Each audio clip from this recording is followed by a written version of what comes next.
Hi hello welcome back to another video. ఈరోజు ఉదయాన్నే లేచి రెడీ అయిన తర్వాత నేరుగా బయలుదేరాం. ఎక్కడికంటే ఆంజనేయ స్వామి గుడికి వెళ్ళాం. ఎందుకో తెలియదు కానీ గుడికి వెళ్ళి వస్తే ఆ రోజు వైపు కంప్లీట్గా వేరేలాగా ఉంటుంది. పీస్ అనేది నెక్స్ట్ లెవెల్. స్వామికి దండం పెట్టుకొని మనసు కుదరబడిన తర్వాత కాలేజ్ వైపు బయలుదేరాం. కాలేజీకి వెళ్ళి ఏం చేసినామంటే అటెండెన్స్ వేయించుకొని వచ్చినాం. అటెండెన్స్ ఒకటేనంటే ఫ్రెండ్స్తో చిల్ అయ్యాం. ఫ్రెండ్స్తో చిల్ అయ్యి ఏం చదువుకున్నారంటే కొంచెం చదువుకున్నాం. ఇంకా ఇక్కడ నుండి ఈరోజు హైలైట్ మొదలైంది బ్రో.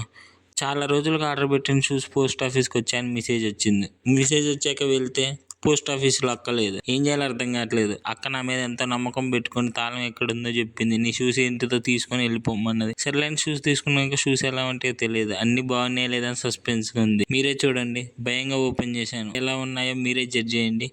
ట్రైల్ వేసి చూశాను. ఫిట్ పర్ఫెక్ట్గా ఉంది బ్రో. సాటిస్ఫైడ్. ఆఫ్టర్నూన్ కాలేజ్కి వెళ్ళి కాసేపు ఫ్రెండ్స్తో ఎంజాయ్ చేసి వచ్చేసి ఈవినింగ్ అయ్యేసరికి వాళ్ళంతా అలసట. ఆకలి అవుతుంది. ఏం చేయాలో అర్థం కావట్లేదు. బిర్యానీ తిందామని ఫిక్స్ అయిపోయి చికెన్ 65 ఎంత బాగుందో. ఇంకా ఇది చాలు లైఫ్, మిగతాది ఏమొద్దు అనిపిస్తుంది లైఫ్లో. బిర్యానీ తిన్న తర్వాత ఎనర్జీ వచ్చేసింది. ఫ్రెండ్స్తో క్రికెట్ ఆడాను. సరదాగా గడిపేసాం. విన్ అయ్యామా లూజ్ అయ్యామా అనేది ఇంపార్టెంట్ కదా. ఆ మూమెంట్స్, ఆ నవ్వులు అనేది లైఫ్లో ఎంజాయ్ బ్రో. అంతే గాయ్స్, ఈరోజు అలా గడిచింది. గుడి నుండి మొదలుపెట్టి క్రికెట్తో ఎండ్ చేశాను. పర్ఫెక్ట్ డే కదా.